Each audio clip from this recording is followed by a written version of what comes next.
The way I look at it is prevention is really important. And so we can do three things. One is we can make sure that we eat right, balanced meals. We can limit the fats, the fast food, the processed food, the sugars. We can get at least some form of exercise, and we can get enough sleep. But at the same time, what happens is our bodies may age, or sometimes there's changes in our bodies that we still are gaining an understanding for scientifically that make us more prone to certain types of diseases.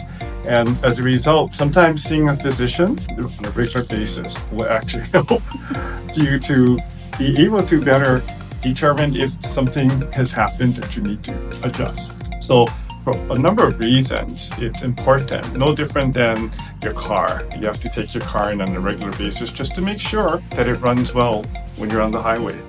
You never want to have a flat or have your car break down at an inopportune time. And the same thing goes for the body. Isn't that right, Scotty?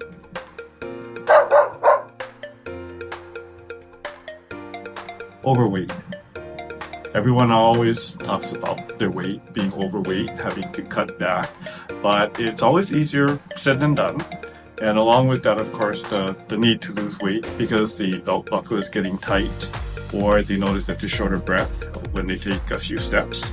So I would say that that's probably the more common concern that I see, and it really has to do with weight control. And the hard thing is growing up here. We have a lot of foods that we grew up with that taste very good, but they taste good because they're high in salt. They may be processed, spam musubi, for example. And of course, we're never short on desserts either. So all the things that we're supposed to eat in moderation, we don't. And so I think overweight would be probably the most common thing that I hear. And again, probably because it's linked to so many other ailments like diabetes, high blood pressure, high cholesterol. That's a really good question, and it's not an easy one to answer because oftentimes, people have reasons or excuses maybe why they don't necessarily see a physician on a regular basis. I think what actually happens is that the workday always seems to get in the way. So, like anything else, so that I'm not playing doctor to other people, the approach is always to try and encourage.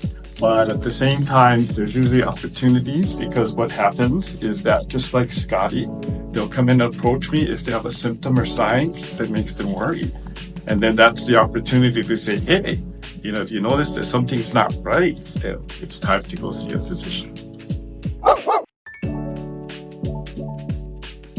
I make sure that I get as much sleep as I possibly can. The current recommendation is all, irrespective of age, particularly adults anyway, should get at least 7 hours per night. And I think the other piece that's important too is the building blocks, what we eat.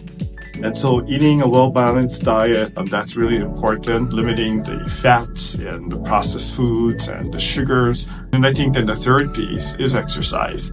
I do make it a point to get in my 10,000 steps a day. I take stairs in the hospital at every opportunity. If I don't make my 10,000, at the end of the day, I have 3 of these at home. And so you can always walk them. Walking works out really well for me, particularly because oftentimes I'm getting home late at night. And so there's not a whole lot of room, so to speak, to go off into like a gym. Actually, all of them. I don't know that I have a favorite. So right now at home we have 2 Jack Russell sisters, and we have a Fox Terrier miniature pinscher mix. Before that we had a Chihuahua miniature pinscher mix. So I would say I don't really have a favorite. They're just all just wonderful, wonderful beings, just like this one. I would say Japan. And when I was younger, I loved Europe. Classical. Yeah, I grew up in classical music, so I have to say that classical music is my favorite. When we lived in Chicago, we were season opera ticket holders for the Lyric Opera of Chicago. And there was a point in our lives where every European country we visited, one of the things we did in that country was go to one of the opera houses that they had there. I would say that all men should see, particularly when you hit adulthood, should see a primary physician at least once a year. Just for routine checkup, getting routine labs, make sure that some of the screening tests, for colon cancer, for example, are being done at least on a regular basis as recommended by guidelines.